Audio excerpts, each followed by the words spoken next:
知ってる？ちょこっとだけ世界の見え方が変わるかもしれない話。今回はシュメールに残された設計図。じゃあ一緒に覗いてみよっか。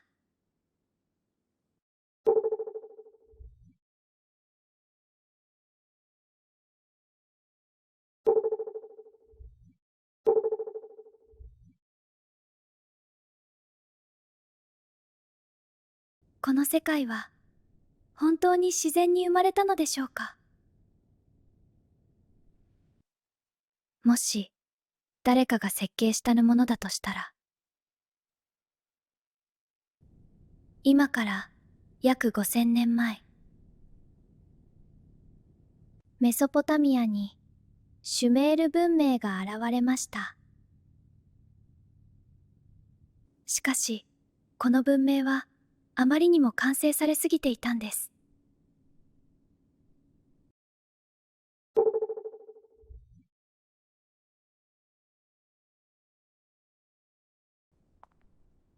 完成されすぎてる。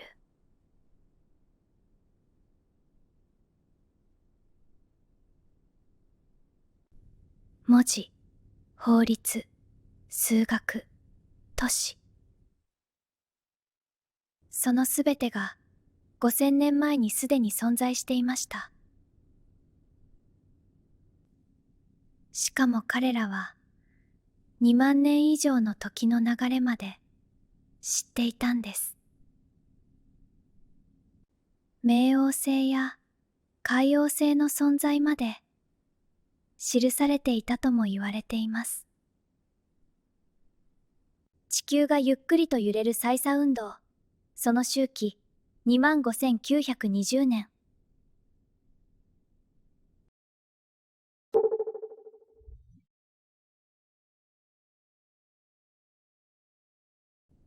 なぜその時代にそんな時間を知る必要があったのでしょうか？その時間は本当に人間のためのものだったのでしょうか？まるで文明の後退周期を知っていたかのように、まるで人類の設計図を持っていたかのように。私たちは進化したのではなく、その設計図をなぞっているだけなのかもしれません。シュメールには神がいました。アヌンナキと呼ばれる存在です。彼らは人類を作ったとも言われています。その正体は地球外から来た存在だったという説もあります。いわゆる宇宙人だったという考え方です。もしそれが生命ではなく、高度な知性体だったとしたら、それは物質ではない知性、情報生命体のような存在だったのかもしれません。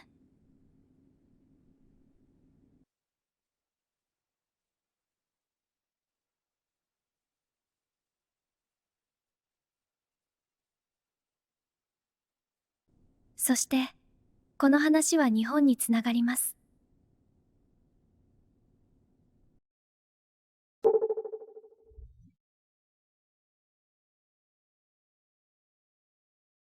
文明は800年ごとに移動すると言われています。その中心は東経135度。そしてその考え方は円や時間の概念につながっています。その中で135度という位置は特別な場所。エネルギーが集中し、流れが交差する場所。そこは文明が大きく動き出す始まりの場所。実際にこのライン上では文明や文化が大きく発展してきました。つまりこの135度は世界の流れが切り替わるスイッチ。そして今、その場所はなんと日本です。もしこの場所が止まれば、世界の流れも止まるのかもしれません。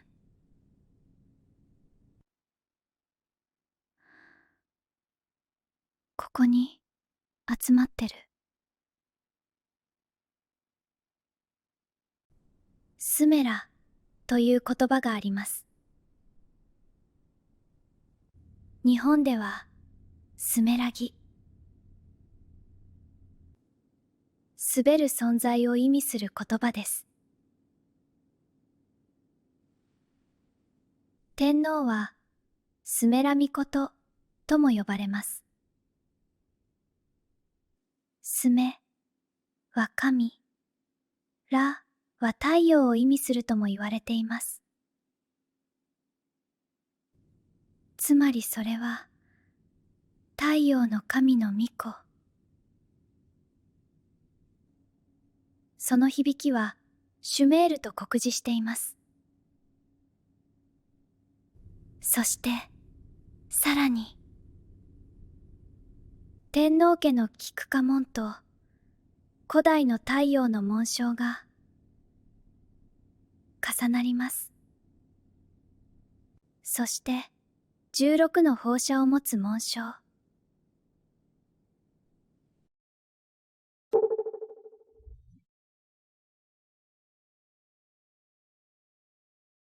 三種の神器。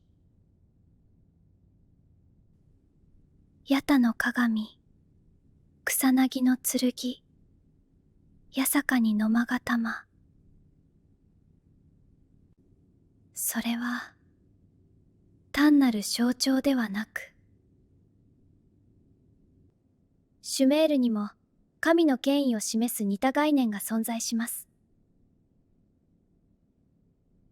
それは目と呼ばれる神のルールや三つの力。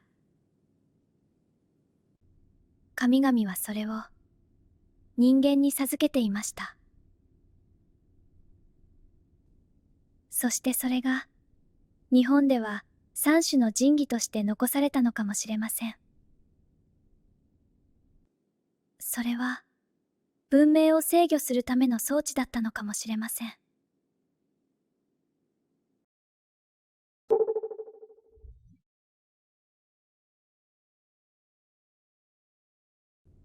時間は60進法で60分。円は360度。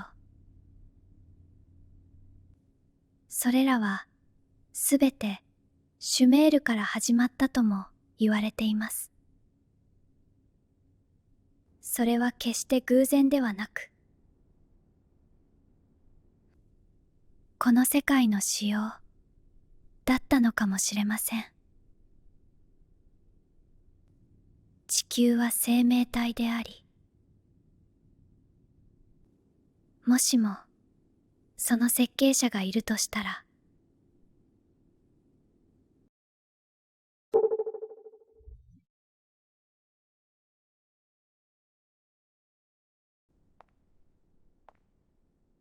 最初から決まっていたのかも。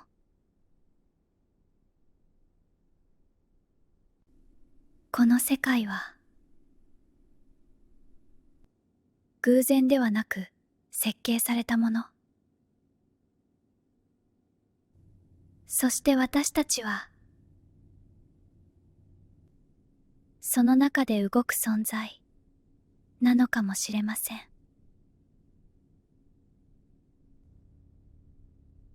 この地球はあなたという存在をちゃんと必要としているんです。だとすれば、もしかすると、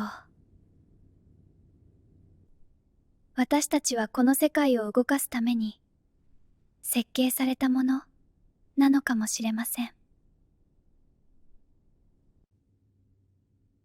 あなたは何のために存在していると思いますか？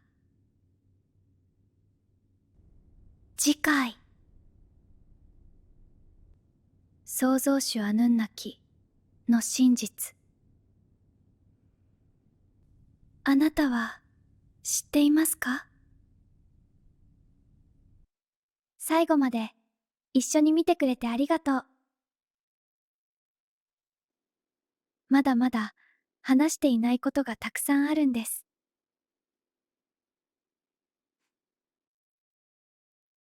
ロマンを集めて、ここで静かに待っています。